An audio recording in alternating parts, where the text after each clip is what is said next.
Hello, hello, hello. Good afternoon, everybody, and thank you so much for joining us here on SuperSport's Instagram page. We're about to go live with one of our favorites here in South Africa, Springbok extraordinaire, none other than Trevor Nyakane. We're going to be chatting with him just about how the lockdown has been treating him. It is day 33 of lockdown here in South Africa. So, yeah.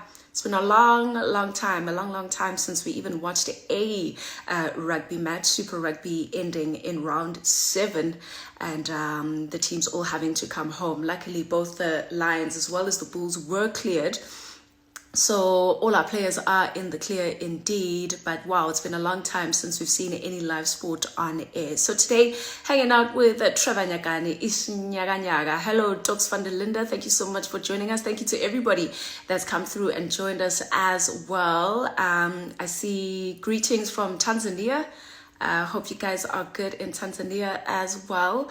We're just waiting for Trevor to join. So Trev, if you are on, please just give us a wave, and then we will be able to put you on. Let me make sure that my audio is fine. Let's see. In the meantime, I'll just pin what exactly it is that we will be doing. How do you pin this again? Post? Let's see if we can pin that. Come on. Okay, it's refusing for me to pin it. Let me try again. Post. Okay, it just says post. Okay, if any of you guys know how I can pin what exactly it is that we will be doing, please let me know. Hello, everybody. Hello, Wesley Bear Park. Hello from Ireland. Trev, what a boy, certainly is. This is Samantha L.E. John. Hello, from Qatar, homegrown here in South Africa. Press it and pin. It's not working on this side. Vian Engelbrecht, hello. Miss Weekends with SuperSport. Thank you also so much for joining us.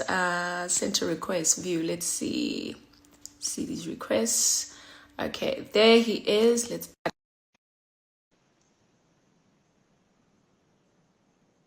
We're just waiting for him to respond. It's Nyaga. Hello, Vikari from Kenya. Hey. Hello.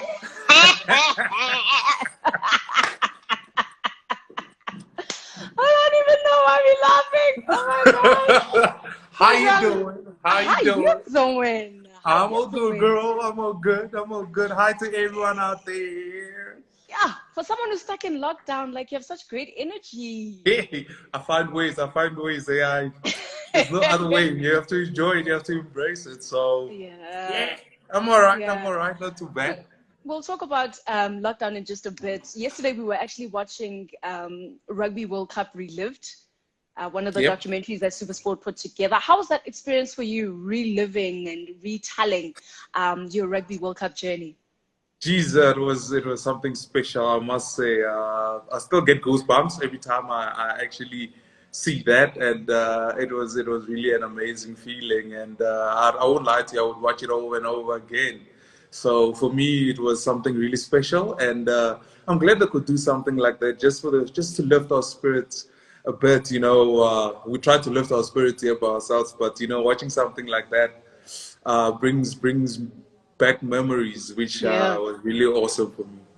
Philip Bornman saying had tissue moments. Yeah, I think we all did yesterday as we watched it. It's such an awesome production. It is on catch up, guys. So if you couldn't watch it yesterday, please make sure that you do check it out. But the World Cup also came with an injury, a tournament ending injury. Like, talk us through that and just getting back into shape as well.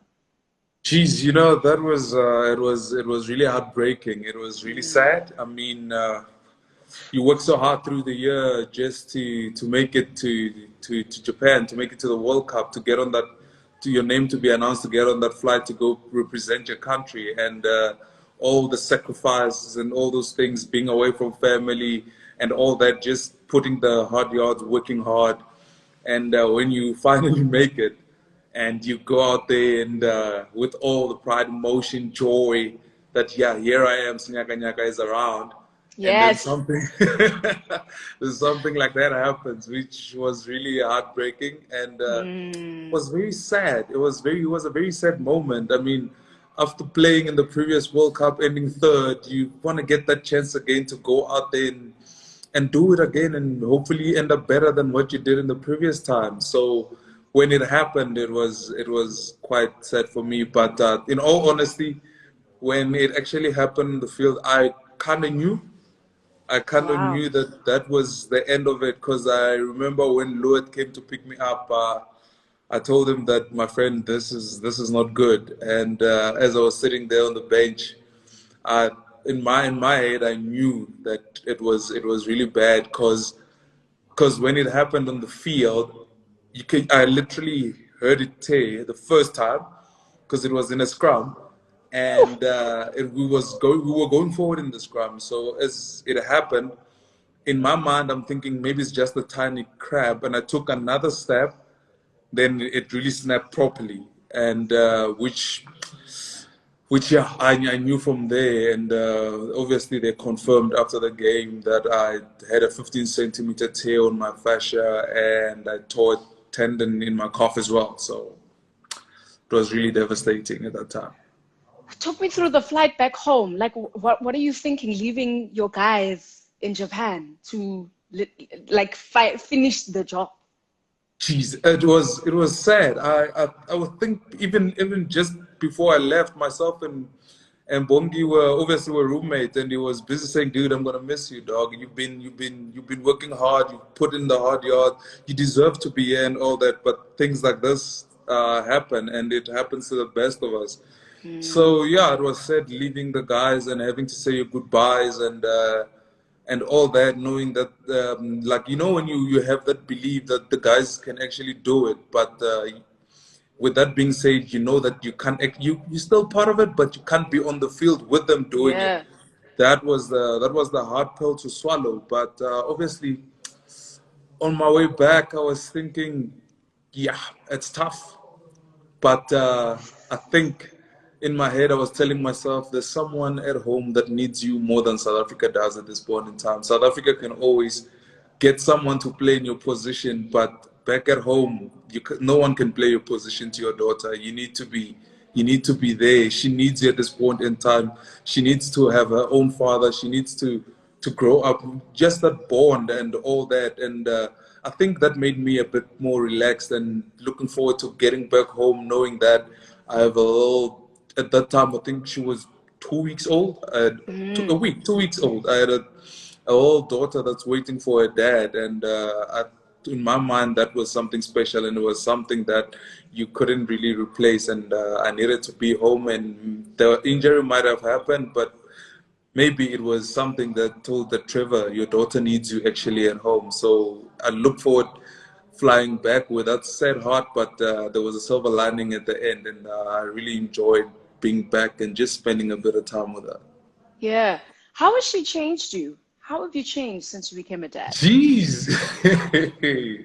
I think the bubbly Trevor will always be there. The fun, having good times, and all that. But I think having a daughter is something different. She gives me a different perspective of life, and makes me understand that it's not just about me anymore. And I won't lie to you, even when I'm going through tough times at training and all those type of things, I always remind myself, this is not about you anymore. It doesn't matter how you feel, whether you feel like waking up to go train or not.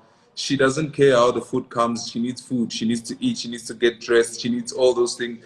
You need to man up and be a father. And I think with that, it's just changed everything. And even when I'm feeling low, I tell myself, you know what, Skylar needs it, then you have to go do it. So yeah, I think that's the one thing that changed the most.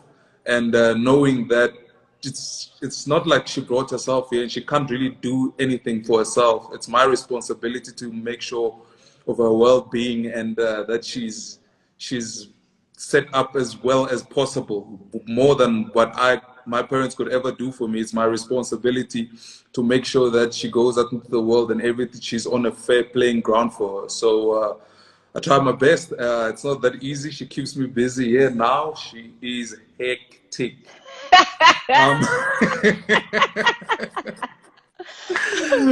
But it's really special. I think it's changed.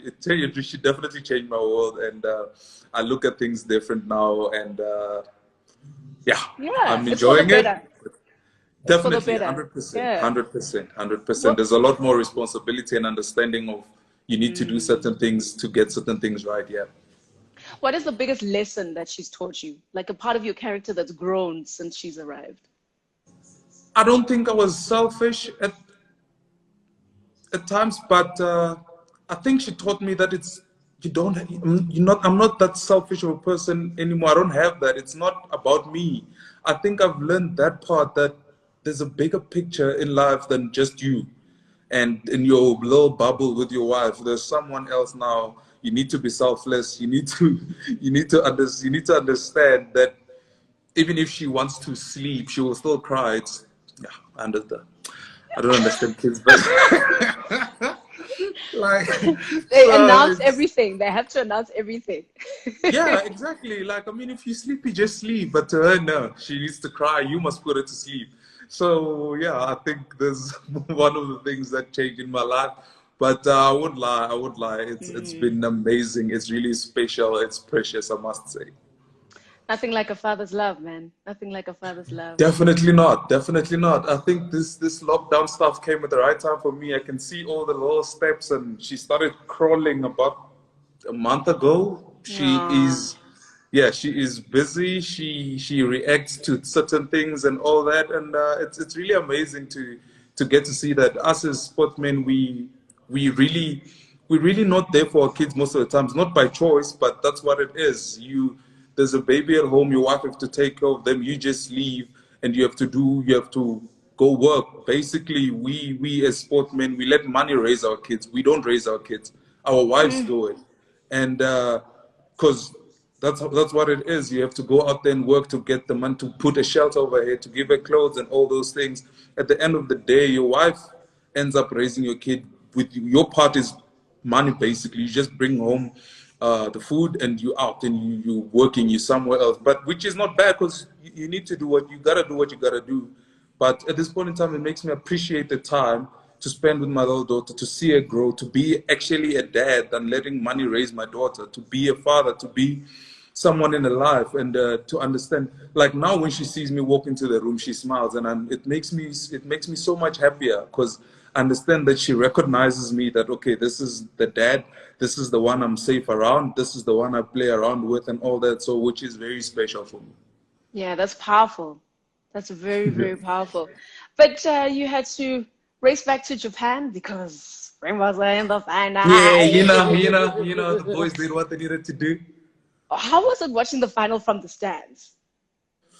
Phew, that was a difficult one, because I remember myself and Jesse, when we left here. Obviously, we had to go back. We were busy just talking about how bad we would want to be on the field and be with the boys, and that you within the circle, so we understood what they went through, what they're going through, because we kept in contact with them, and the tough times and the good times, and things not being the way they would like it to be in Japan, away from family and all that. And you kind of miss that to some extent. But on our way back, we're thinking, this would be amazing just to be on the field with the brothers, with our family, away from home and all that. But when we got there, obviously, we couldn't wait to just see where the guys are. And obviously, it was the day before the final. Everything is a bit tense. The boys are in their rooms. Everyone is just sitting. And we walking into the team room hoping to see someone. There's no one. And eventually, Ergie popped up. I don't think Ergie gets worried too much. Ergie popped up. He's way too chilled. He's way too chilled. I had a chat with him, and when myself and Jesse go to the room, called Bongi, went to see the guys a bit. And we always tell ourselves we're going to win the game the night before. So myself and Jesse went out for a good meal and a few drinks just to relax. But watching the game from the sideline was something else, because you hardly get the chance to do something like that. And I mean, in a World Cup final, it doesn't come as often as everybody thinks. And it was I think by first 20-30 minutes my voice was gone, because because I was busy shouting and screaming, and you're trying to talk to the guys as if they can hear you, and I know for a fact they couldn't hear me, but I was still going on. And I told myself, like, you know what, if this that 1% that you can give, even if it's 0.001, if you can give it your all, and be there, support the guys, be as loud as you can, even though they can't hear you. But it was really amazing to just watch them and cheer them on. And the nice part about it is I knew exactly what they were trying to do, because I've trained with them, and seeing them execute it that well was just that one thing, like, yes, I couldn't have done that better. I couldn't have, because I understood what they were going through, what they were trying to do, and what they were actually doing. So it was tough to watch it from the stand, but it was a bittersweet pill. I enjoyed the result so much. I didn't even care after that. I didn't even care. Well, make no mistake, I think everybody around the world knows exactly how much work you've put in to even get the Springboks to the level that they were at, the work that you have plowed in over the last couple of years, getting your fitness, getting your tactical awareness up to that level. And it's just unfortunate that you had to watch from the stands. But like you say, it's all part of the plan. Everything happened for a reason. And then that final whistle goes. What is the first thing that comes to mind? Geez. When the final whistle, I was already down closer to the field. I walked from the stand, went down to just stand there, and the relief that came to me, and the understanding that all the sacrifices, all the things you've been put through, and leaving your family and all that, is finally paying off. Your rugby career was finally worth it. It was worth all the sacrifice. It was worth every single little thing, whether it's criticism, whether it's love, whether it's hatred, whether it's people thinking you're not good enough, or whatever the thing might be. This is what you work for, and this is what you've always dreamt of, and this is what it is right now. You are literally, not just you, but the whole South Africa is world champions. That's what it meant to me when the whistle went. And obviously I had a calf injury, couldn't really run onto the field. I had to walk and limp onto the field. Take your But time.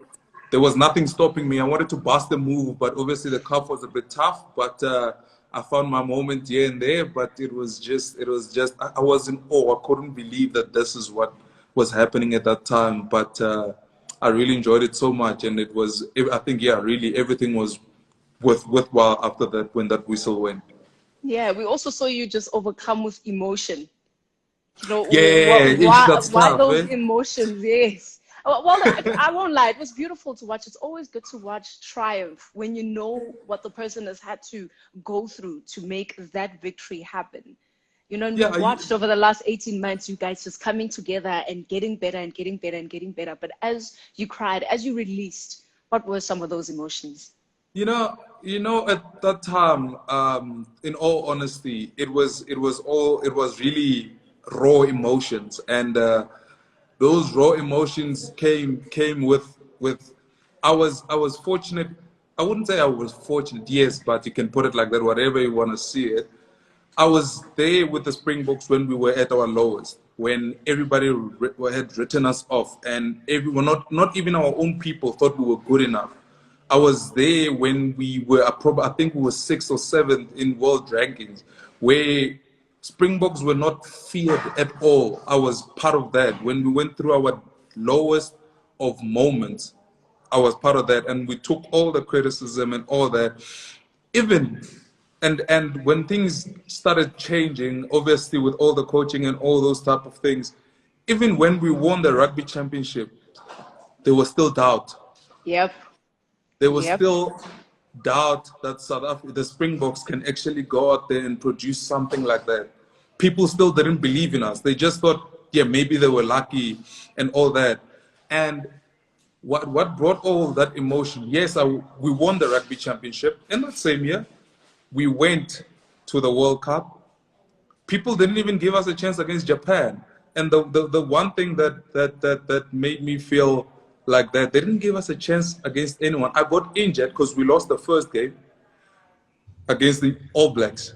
And I got the chance to come back and see and hear the things from South Africans' perspective, from people from home, what they think about us. Obviously, we don't get all the messages when we in Japan. We just get here and there, people sending us encouraging messages from our family and all that. I got to go to a few appearances here in South Africa when I was back while the boys are there. And to hear the things people said about us, how bad we were, how we just kick everything away, that we're not good enough. We don't. England is gonna kill us. If we lose like that to the All Blacks, what's gonna happen? And when I remember when the All Blacks lost to England, our same people said it's over. England is taking this thing. There is no way South Africa is gonna come back. We're not good enough, and all that. And the way they were talking about the guys, but I try to keep it to myself. I can't go and tell the boys that this is what people are saying. You try and hold it in, and sometimes you get angry because you understand what the guys are trying to do, but people are bashing them at home and saying they must just leave it and just come back. They're not good enough. And then when they go to the finals, I mean, it's a final. You should be so excited that your country is in a final. I was still hearing, oh, this is over. They must just give the trophy to England. And the worst part was some of my best friends were saying the same thing. I'm like, oh, I wow. don't understand. How can you? I got so I felt like I was attacked because I'm part of the Springboks. So whatever you say about them, you're saying it to me as well. Then I got there, and the boys did what they did. In my mind, I was telling myself, for all those things you said, they made you swallow your word. And I won't be angry. That's the emotion that was going through. I won't be angry and say, yes, I told you. You know what you said. This is what the boys have produced. But I'm not going to be a mad person. You might as well just come enjoy with us. Because at that time, I didn't feel like I was a world champion or Epen or Poli was a world champion. I felt like South Africa was world champions. And that's what the boys managed to achieve, which was really amazing. That's why I had tears. I couldn't really speak. But at that time, it was just, I was blown away. Oh man, don't worry. We saw it. We could see it. It was written all over your face. The dancing, you know, that moment that you had with Bongi and Lucanio, Pim's, Coach Stick was also there, just in that circle, singing, embracing one another. When Herschel even joined in, what a beautiful, beautiful moment. And I'm so glad that you actually got to go back for that final and really be a part of that moment, because you were part of that journey. But I want to talk a little bit about that journey, because transformation doesn't happen just overnight, you know, your own, in terms of your physicality, your tactical awareness and whatever. I want to go back to when John Mitchell took over as head coach at the Bulls and talk a bit about his influence on how you changed and developed. You know, take us into your confidence about those conversations and just how he changed your mind or elevated your thinking about how you feel about your position, how you feel about your physicality, how you feel about your tactical awareness, your skill level. What was it like working with a man like Mitch? Yeah, in all honesty, I think he's got a rugby brain. He's very smart. He knows what he's talking about. And you know, I'm that person who always tell myself I will never hate someone because of what someone else think of them. I have to witness it for myself. And the first time I heard that John Mitchell was coming to the Bulls, there was a lot of things that I heard from players and people that worked with him in previous years, that he's not the greatest person to work with. And obviously all those bad things that had happened in the past years. But I told the guys, no, yeah, fair enough. I understand that you've experienced it, but I want to experience it for myself. I'm not going to judge according to what you think or whatever. Maybe you did something that he didn't like. I don't know. There's always two sides to a story. So, yeah, when he came to the Bulls, and if you can remember, I didn't play the first 3 games, I think. Yes. I didn't play the first 3. My first game was over. We were on tour. So John Mitchell came obviously to the Bulls, and I hadn't been working with him. He came up with a different strategy and way of training, and he called it WTP. I still don't understand what WTP stands for, but that's whatever he called it. He called it WTP. You needed to meet certain standards just to be able to be selected. Not saying you are going to be selected, just to be able to be selected. You need to get a certain high speed level percentage. You needed to get a certain amount of acceleration in a certain session, and all those things. He had things put down to the T, planned to the T. And obviously, we were at the box at that time, and the guys were doing it and all that. Then I came back the following year, and in all honesty, to his standards, I didn't meet those standards. And he said, well, you just came back from all this. We're going to give you a few weeks. We're going to play the guys that meet these WTP standards. And that's how it is for everyone. It doesn't matter who you are. So for me at that time, obviously, I'm starting to think, yeah, well, what is this? Is this what the guys were talking about? Or what is this? But at the back of my mind, I told myself, that's the standards he set for everyone. So if you don't meet it, then blame yourself. But if you do meet it and it doesn't pick you, then you can start asking questions that what do I need to do? First of all, I needed to sort myself out. So yes, it was the first 3 games I didn't play, and just before we got onto the plane to go overseas, he sat me down at Loftus. He opened up his laptop. He's like, "This is you 3 weeks ago. This is your stats now. This is what I'm looking for. I think you are the best player here, but I won't play you in that position if you don't meet the stats, because I won't have the confidence that you will be able to do this consistently on the field. Wow. And yes, I need to know that you can do it on the field for 80 minutes. But by this stats, I'm sure of it, that you can do it. So only now I can pick you and put you in a team. And I remember that first game that I played after I came back from all that, I was man of the match. And then he called me in. He's like, "This is what I'm talking about. This, if you get yourself to this level, no one can stop you from achieving what you want. All I just need from you is to stay at this level, be at that level, and you will be able to outperform whoever you want." So I started understanding that part, that it's not just about them picking me or whatever. There's certain things that I need to get to a certain level for me to be able to play as a professional rugby player. And I think from that moment, that's when I started understanding that before you can even complain about anything, make sure that you are at that level, so that when you go and ask questions about it, they cannot go back and say, "Trevor, you're not fit enough," or "Trevor, this and that." You can go there with confidence saying, "Okay, here's the stats. I've been doing what I need to do. What do I need to do to be able to get into the team?" So I think I got to understand that part, and to understand him as a person, as a rugby brain, that whatever is achieved, he knows what he's talking about, and he wants certain standards for everyone, and it makes it a fair playing field for everyone. So if you reach those goals, then you'll be able to play. And I think it changed my life, because from that moment, I've never looked back, and things have just gotten better and better. Yeah, because numbers don't lie. Numbers don't lie at Numbers all. don't lie. And your numbers got better and better and better. You're in the front row with Lizo and Skulk. Having Skulk in the team, just that level head, that experience.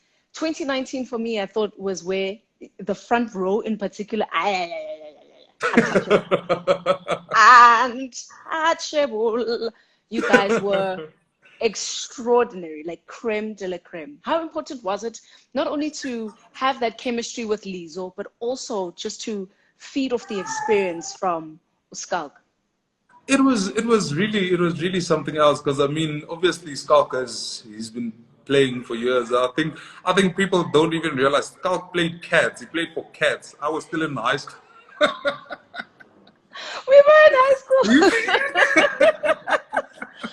Yeah, when he says he's an old man, he is an old He is. So man. I'm talking about proper experience. He played not cheetahs, Cats, when it was Cats. That's when Skulk played Super Rugby. So it was Sure. really amazing to just get to know someone like him, because obviously he's a free spirit guy, he's an amazing person.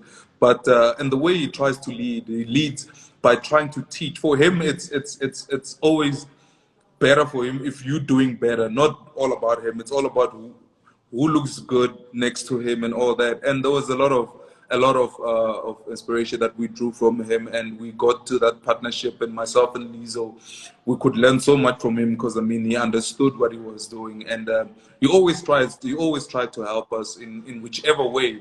He would always tell you, Trevor, I've never been a tight head, but when I scrum with tight heads who were very good, this and this and this is how I felt, this and this and this happened, so let's try and do this and this. If it doesn't work for you, we'll try a different thing. And I think we got to that type of teamwork, I would say, in the front row. And obviously with Lizo, me and Lizo, we just understand each other. We try, if we play against any other team and we know they don't understand Xhosa, we will speak Xhosa before the scrum, just to say, okay, you do that, I'll do that. And I think that's why we're always in sync, because we understand each other and we speak, okay, Trevor, I'm going to come this way, you do that. But we're speaking in Xhosa, and obviously we can speak in front of everyone, nobody understands.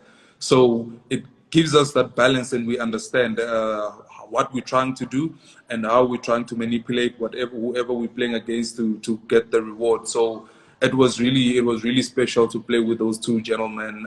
It's said that Skalk is done, but I think Lizo is also an amazing rugby player. He's been on fire. I think he's one of the best you can get, and I really enjoy playing against. I really enjoy playing with him. I wouldn't like to play against him, but I'm glad he's still with me in the same team. Yeah, he's a tough man. He's a very tough man. Jeez, he is. Other than John Mitchell as well as culprits, who is the other players that you hold in very high regard that you feel have also made you get better at your game? Yeah, I would say let's say I'll just look at maybe last year and the players that I played with, the likes of Luat, who understand. Luat is a rugby brain.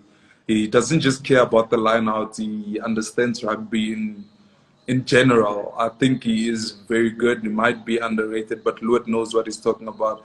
The likes of Ergie, just for the calmness. He might look a bit ragged, but he's a very nice. He's so calm. Yes, he's so chilled, and well, when he goes Trevi, then I know, okay, what did I do now?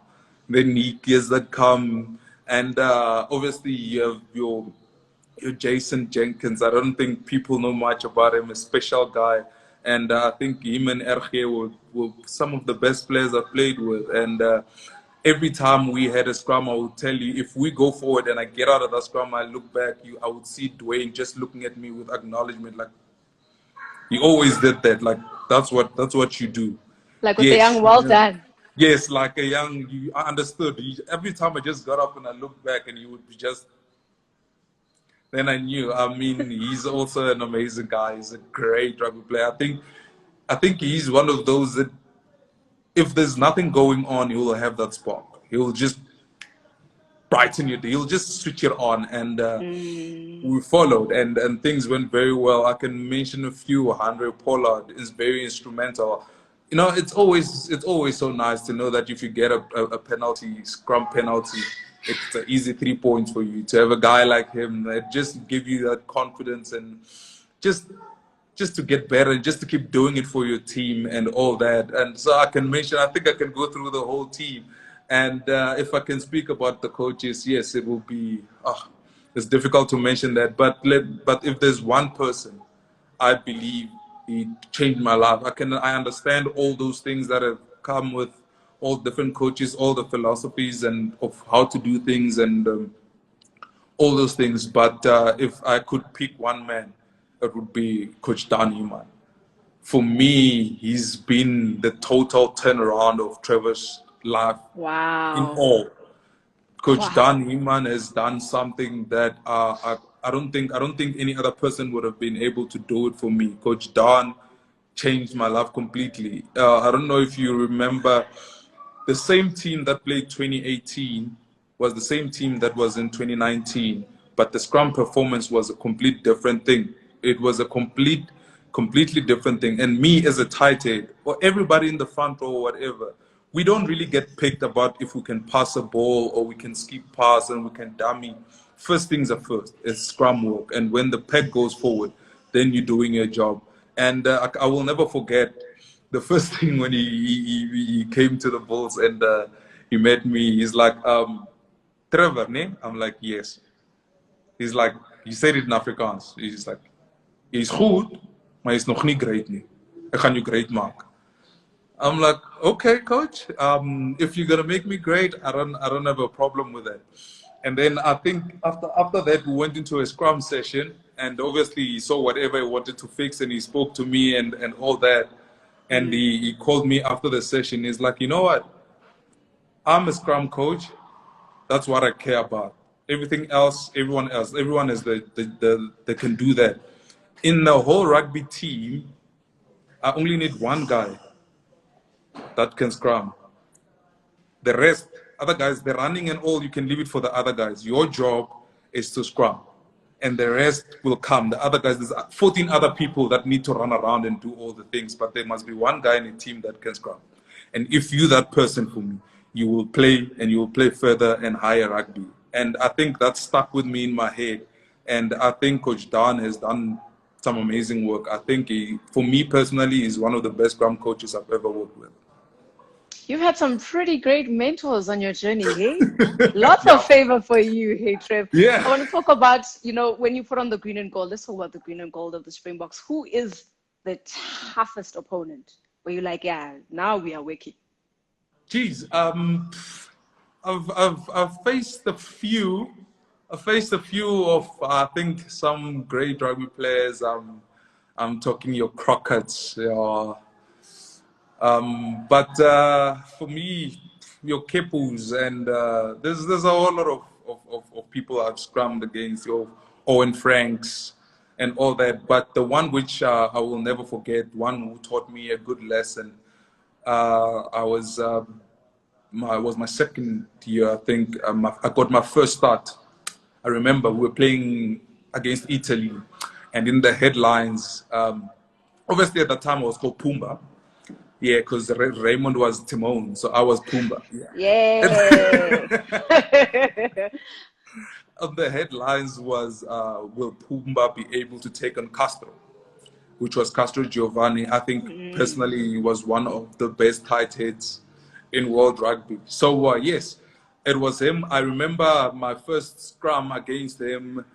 I had Yeben as my lock. I remember, I'll never forget that moment. And obviously the whole week they've been talking about it, and Coach Heineke is like, well, it's time now. And I got into that scrum. I hit that scrum with all I had. And that scrum just stood right there. And I felt like, okay, now I'm in the pound seat. I've got this. As the ball came into the scrum, I lifted my one leg to go forward. Next thing, I saw blue and I was lying on top of Eben. That's the lesson he taught me that day. And I couldn't believe what had just happened. Yeah, I couldn't believe what had just happened to me, but it was a lesson. That whole game, I did exactly the same. I didn't move a foot after that, and that scrum just stood there the whole time. We could get our ball, they could get their ball. And I started understanding the patience that one needs to be able to scrum, and the understanding that you just don't go there with both strength. There's a lot of technique. There's a lot of groundwork that needs to be put. There's a lot of understanding of what you're doing. And I learned that the hard way, but it was a very good lesson for me. Hey. Yeah, it's a hard lesson you remember when you're it was tough. I was sitting on top of Eben looking at my 8th man. It was not great. It was horrible. You know, when Adrian Strauss turned around and looks at me like this, and I knew, okay, that's a tough one. Which is the hardest player for you to tackle? Like a hard man. The hardest player to tackle? I would say, put my shoulder in. I was still at the Cheetahs. I was still at the Cheetahs, and I tackled Jack Potgieter. Yeah, it wasn't great because he just throws himself at anything. So I think that was one of the hardest ones I've taken. And if him and Dwayne, Yeah. I've checked out when he was still at the Stormers. Yes, it was. It's one of those things where you see him coming and you know it's coming and you just gotta brace and go for it. And yeah, I think he gave me a sting on my shoulder. Eina, Yep. Eina. Who was your favorite player growing up, and who's your current favorite? Where you like, yeah, this man knows Jeez, how to play for good rugby.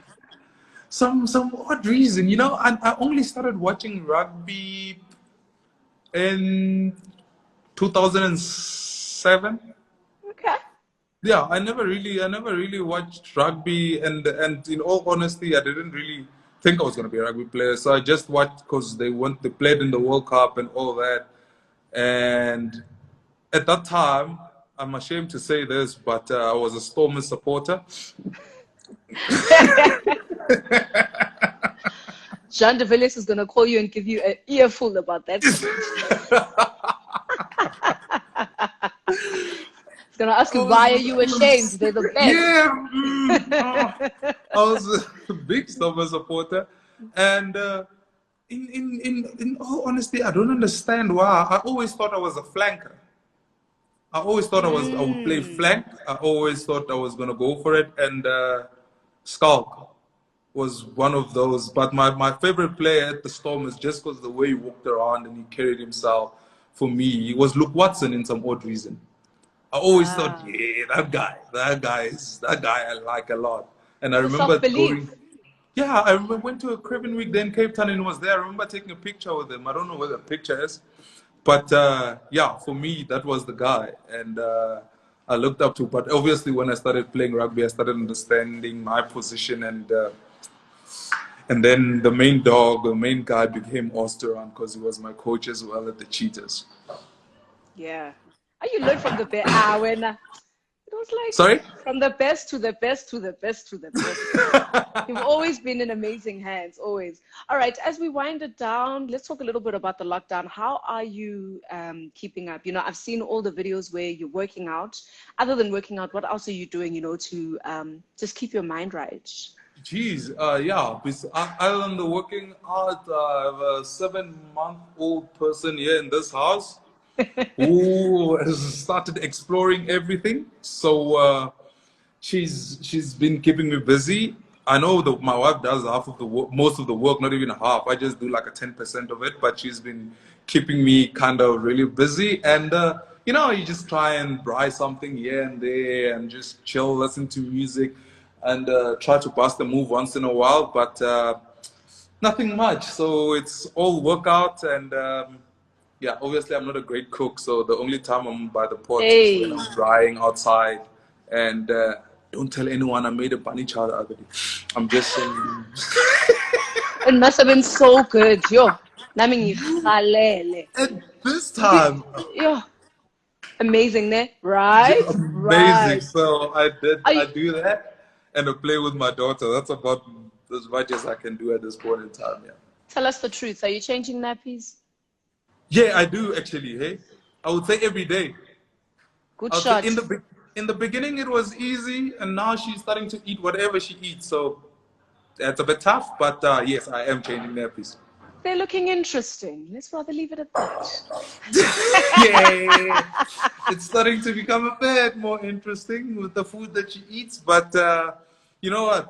It's always an amazing. I know for a fact that, as you remember, I told her about being selfish. I know she won't do it for herself. Well, Mm. I have to take responsibility, and I actually do it, and with ease at this point in time. It has become so much easy, so I just do it and get over and done with it, and it doesn't even bother me anymore. Cheers, our super dad. Of course, of course, Yes. of course. I'm gonna be one of those days that you grow up and like I change your nappy. You better listen. I'm gonna be that guy. I don't know that that blackmail is going to work. If she's anything like her dad, you're going to have a tough time. As we finally wrap it up, the lockdown, just a word of encouragement, a word of hope to whoever's watching and people that are really feeling low and down and, just not knowing what tomorrow's going to bring. Yeah, she's it's tough, and I understand that people are going through a lot right now with everything that's happening. But I think just keep the faith, man. We've gone through worse than this. We'll come out of this stronger as South Africans, and I believe if we follow everything that's been said for us to follow, it's for our own good at the end of the day, and we'll come out stronger, and we will be a better nation, like we always when we put through different and difficult times, we always come out stronger. And I will try and do my best as well to stay safe so that when this is all over, Trevor can be dancing out on the field and you can be watching and enjoying again. So Cheers, thank Nico you very Mandini much. saying champ, and there's another one from Lundium saying, Trevor, you're such a happy inspiration. Thank you for all that you do.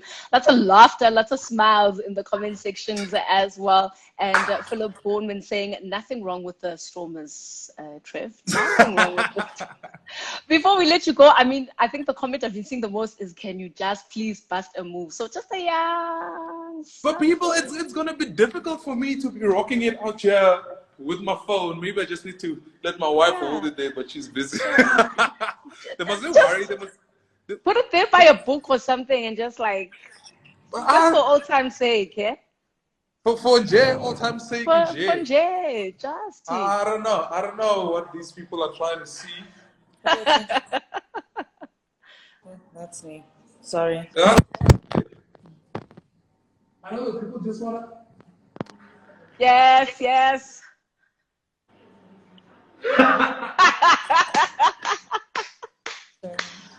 Oh man, Trev, it's such a good time always chatting to you, man. Thank you so much for your time. I mean, I've taken all of 45, 46 minutes. Thank you though for hanging out with us. We love you, love that smile, that laughter.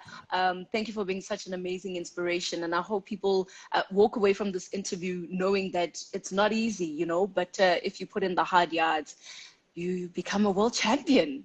Yeah, You know? definitely. So, big up to everyone. I hope they enjoy lockdown. Try and dance a bit and just enjoy. I'll also try and put something there on the gram for them to enjoy once in a while. But then once in a while, I got them.